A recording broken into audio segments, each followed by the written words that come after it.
State lawmakers just finished hearing testimony about a bill that would restrict who can own land in Texas. Senate Bill 17 would block people from nations that pose national security threats from purchasing land in Texas.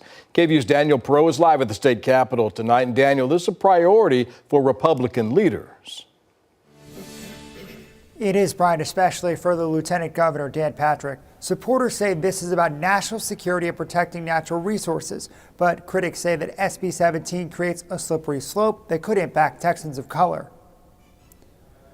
Senate Bill 17 comes from Brenham Republican Senator Lois Kolkhorst. It would restrict people or entities from countries designated as national security threats from buying property in Texas. The ban would apply to countries listed on the Director of National Intelligence's annual threat assessment for 3 straight years. The latest annual threat assessment lists China, Russia, Iran, and North Korea as threats. The bill does not prevent foreign business investment in the state. U.S. citizens, lawful permanent residents, and dual citizens are not affected. And there are exemptions for homes owned by individuals fleeing hostile regimes.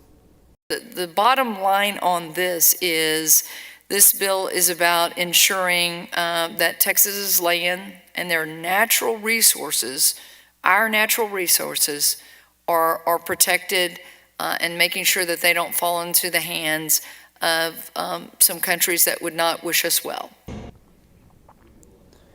But there is some concern among some Asian Americans who say the bill is discriminatory and unconstitutional.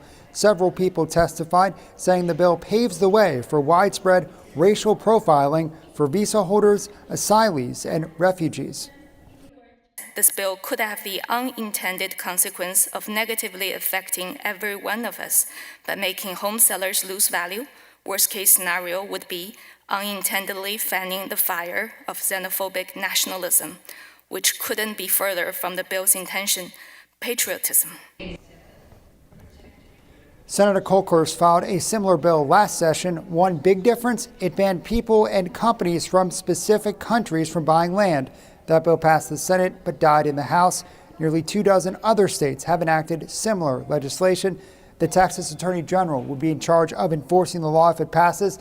That bill is still pending in committee. If the committee does eventually pass it, the Senate would still have to approve it before it could go over to the House and then have a chance at making it to the governor's desk.